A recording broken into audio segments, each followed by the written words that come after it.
नमस्कार दोस्तों।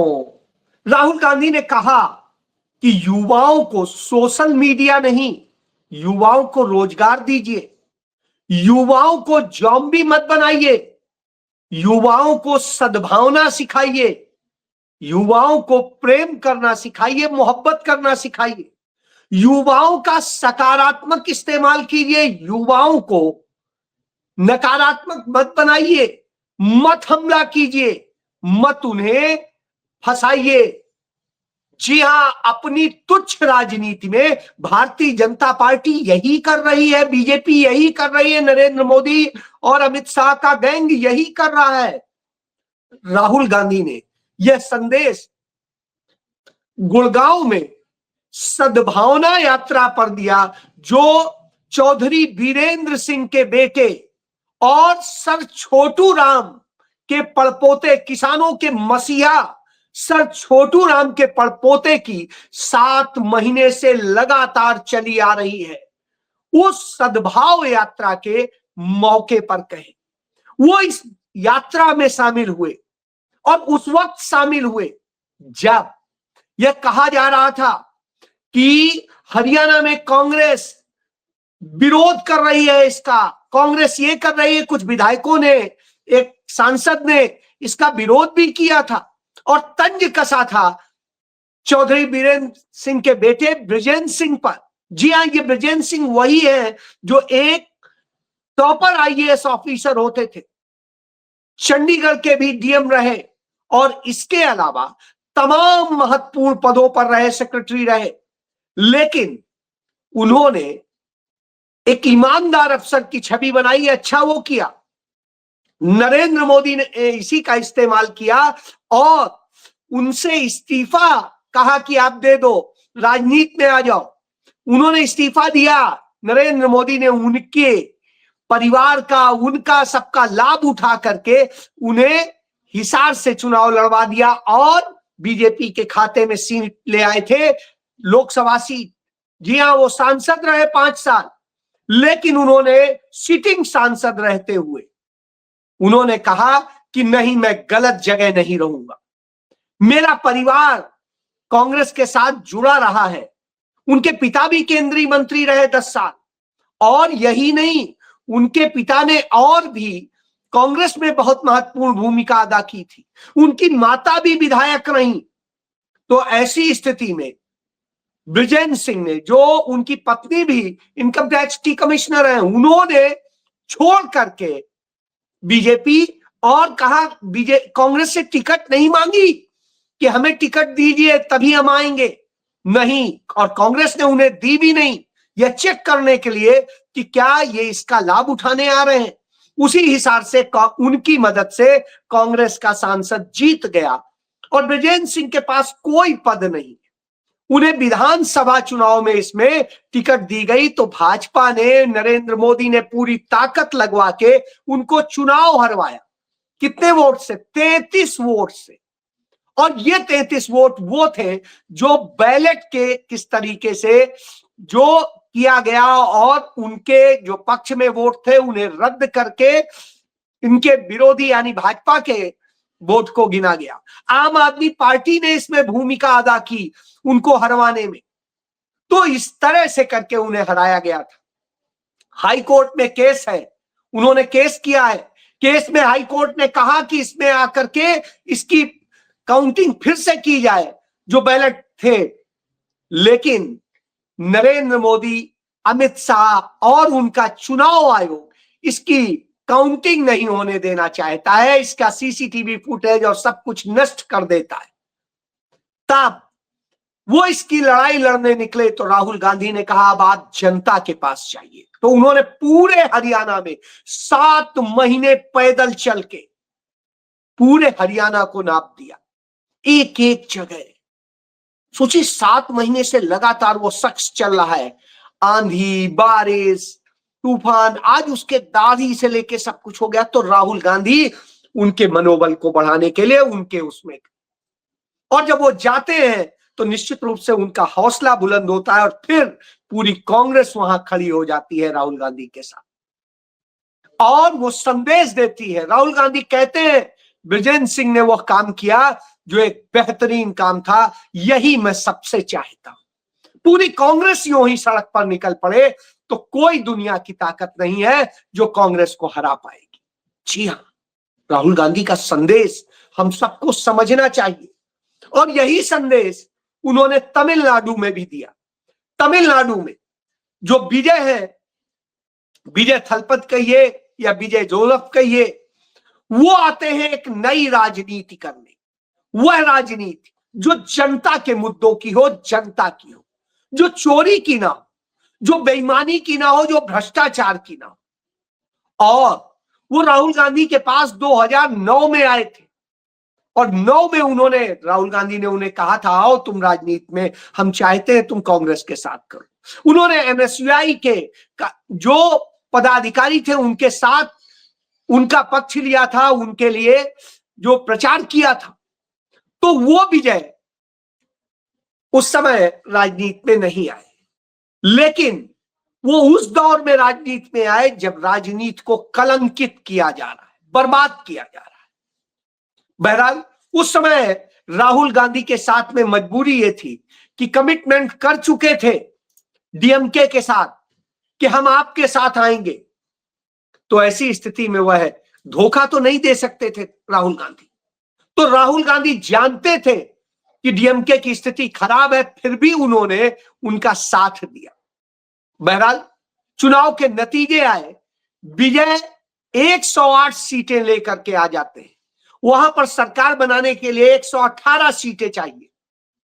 वो कांग्रेस से आग्रह करते हैं तो राहुल गांधी कहते हैं कि विजय यह वायदा करें कि वो फांसीवादी ताकतों के साथ नहीं जाएंगे, वो सांप्रदायिक ताकतों के साथ नहीं जाएंगे, वो बीजेपी के साथ नहीं जाएंगे, वो जनता के मुद्दों पर रहेंगे और सदैव उस तरह से करेंगे। विजय ये सारे वायदे करते हैं और जब यह वायदे करते हैं तो राहुल गांधी उन्हें समर्थन देने की घोषणा कर देते हैं। बस भाजपा को मिर्ची लग जाती है, क्योंकि भाजपा तो यह सोच रही थी कि अपने एक विधायक के सहारे और एआईडीएमके के सहारे, यानी अन्ना द्रमुक जो है उसके सहारे वो कर लेंगे कब्जा और विजय की पार्टी को तोड़ के अपनी सरकार बना लेंगे, एक विधायक वाली बीजेपी सरकार बना लेगी। तो उन्होंने राज्यपाल को कह दिया कि सबसे बड़ी जो पार्टी जीती है उसको मत बुलाओ शपथ लेने के लिए, और उन्होंने बाधाएं डाली, जबकि नियम रहा है कि सदैव उसे बुलाया जाता है जो सबसे बड़ी पार्टी होती है, जिसके पास सबसे ज्यादा सीटें होती है। सिंगल लार्जेस्ट पार्टी को सबसे पहला आमंत्रण दिया जाता है और जो बहुमत साबित करना होता है वो राज्यपाल के सामने नहीं साबित करना होता है, वो सदन के अंदर, विधानसभा के अंदर साबित करना होता है। लेकिन यहां जो खेल किया गया, उस खेल में इस तरह से किया गया कि सदन की बजाय राज्यपाल कहता है मेरे पास साबित करो। बहरहाल एक संकट की स्थिति उसने पैदा कर दी। 2 बार विजय उससे मिलके आए लेकिन उसने नहीं सुना। तो आज पूरे तमिलनाडु में कांग्रेस पार्टी ने प्रदर्शन किया और इस बात के लिए विरोध किया कि विजय थलपत को बुलाया जाए, उन्हें वो किया जाए, और जो राज्यपाल है वो संविधान की और सबकी मूल भावनाओं की हत्या कर रहा है। देश के बहुत बड़े, सबसे बड़े वकील अभिषेक मनु सिंघवी ने कहा ये संविधान के खिलाफ है, उसके सिद्धांतों परंपराओं के खिलाफ है। और यही बात सुप्रीम कोर्ट बार एसोसिएशन के अध्यक्ष कपिल सिब्बल ने भी कही। और इस तरह से दोनों ने जब यह बात कही, बावजूद इसके नहीं कर रहे थे, लेकिन कांग्रेस और सबने आग्रह किया उन पार्टियों से जो वहां पर छोटी छोटी पार्टियां हैं जिनके पास में 2-2 सीटें हैं। तो आज एक बेहतरीन स्थिति यह होती है कि सीपीआईएम, सीपीएम और वीकेटी वो सभी समर्थन देने का कर देते हैं विजय थलपत को, और विजय को चाहिए थी 5 और सीटें और उन्हें 6 सीटें और मिल जाती, यानी बहुमत से 1 सीट और ज्यादा मिल जाती। अब राज्यपाल क्या करे, चारा तो नहीं है, बुलाना पड़ेगा। लेकिन इसके बावजूद राज्यपाल ने अभी मिलने का टाइम नहीं दिया, बुलाने का टाइम नहीं दिया, क्योंकि नरेंद्र मोदी अमित शाह की साजिश जो चल रही थी, उन्होंने जिस तरह से एआईडीएमके के तमाम विधायकों को पौंचेरी में, जिसे अब पुडुचेरी कहते हैं, वहां पर ले जाकर के कैद करके रखा हुआ है, जिससे कहीं उनमें से कुछ विधायक टूट ना जाए या फिर वो इन विधायकों को यहां रखे और तोड़ करके विजय के विधायक लेकर के आए और अपनी सरकार बना ले। जी हाँ, ये साजिश होने लगी थी। तो विजय, जिनको वहां के युवाओं ने खुद लड़ा है, जिनका चुनाव, जिनका कोई संगठन नहीं है, कोई कार्यालय नहीं है, कोई भी और बड़ा वो नहीं है, नए नए लोग उनके में आए हैं और वो लड़ रहे हैं। किसके लिए? देश के लिए, अपने तमिलनाडु के लिए, तमिलनाडु के लोगों के लिए।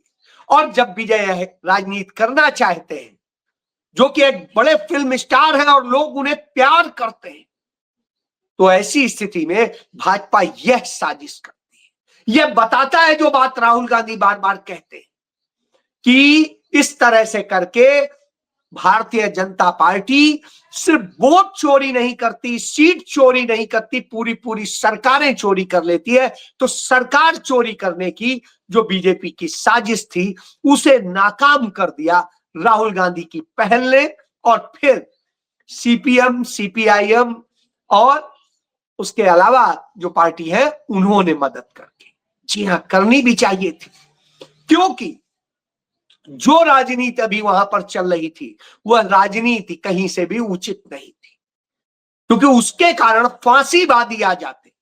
बहरहाल, फांसीवादियों को रोकने वाली कांग्रेस को नुकसान यह हो रहा है कि डीएमके, जो उसकी सबसे करीबी सहयोगी हुआ करती थी, उस डीएमके ने लोकसभा अध्यक्ष को चिट्ठी देके कहा कि अब हम कांग्रेस के साथ भी नहीं बैठ सकते, हमें बिल्कुल अलग बैठने की व्यवस्था की जाए। क्यों?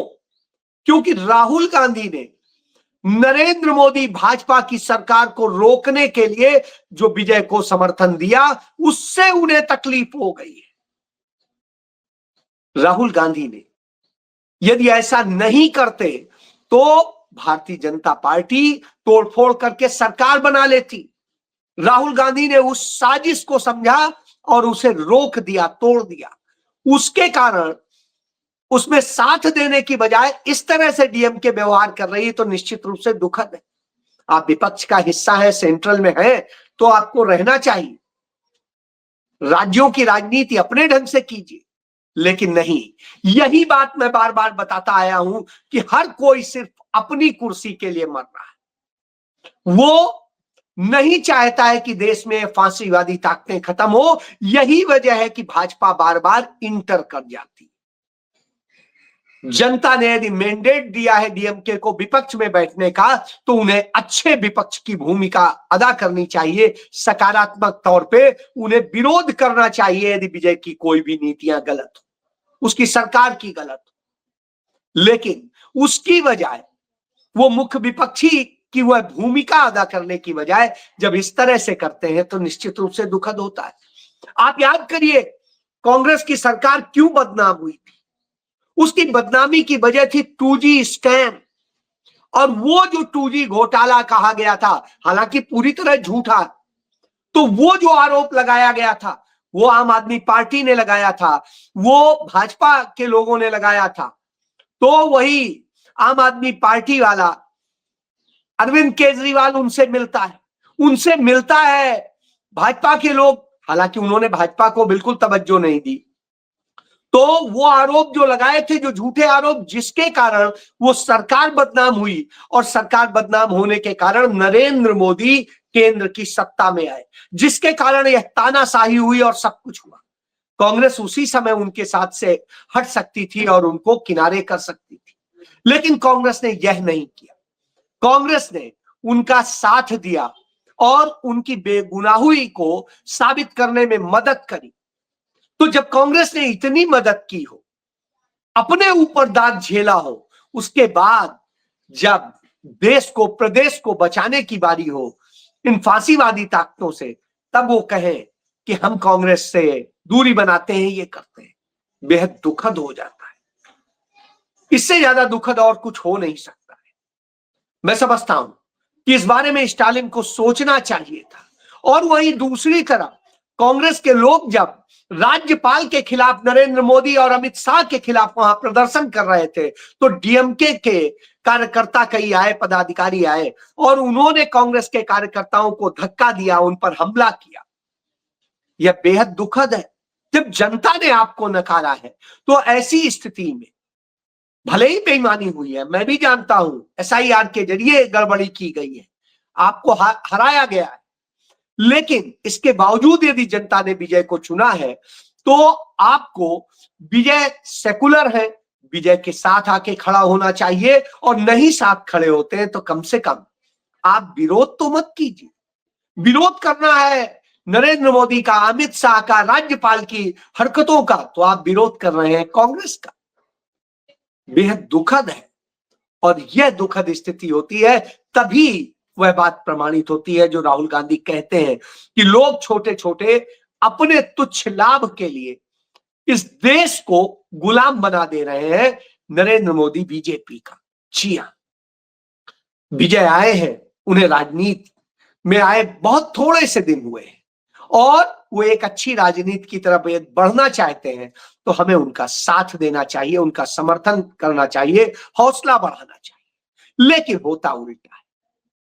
जब यह होता है तो दुख इसलिए होता है क्योंकि भारत के लिए हम काम करने की बजाय सिर्फ अपने लिए करने लगे। लेकिन राहुल गांधी इससे अडिग नहीं होते। राहुल गांधी वही कर रहे हैं, चाहे दिल्ली में हो चाहे किसी भी राज्य में जाके हो।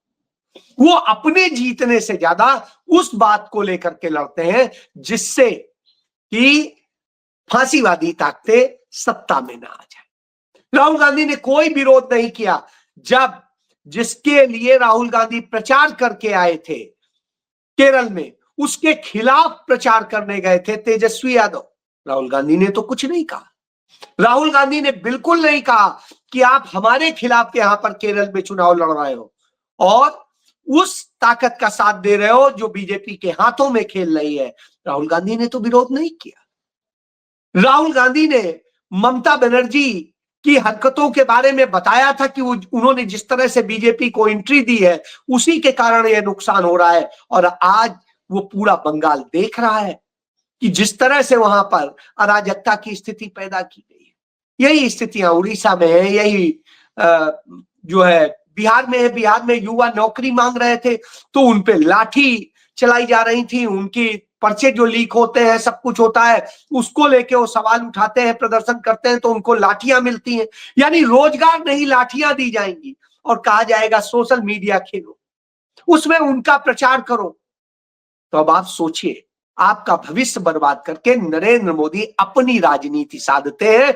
यही भाजपा और कांग्रेस का अंतर है। कांग्रेस कहती है कि आप रोजगार पाओ, आगे बढ़ो और देश को आगे बढ़ाओ, खुद अपना जीवन खुशहाल बनाओ, देश को भी खुशहाल बनाओ। यही वजह है कांग्रेस शासित राज्यों में इस देश में सबसे ज्यादा प्रति व्यक्ति आए, चाहे तेलंगाना हो चाहे कर्नाटक, वहां सबसे ज्यादा प्रति व्यक्ति आए।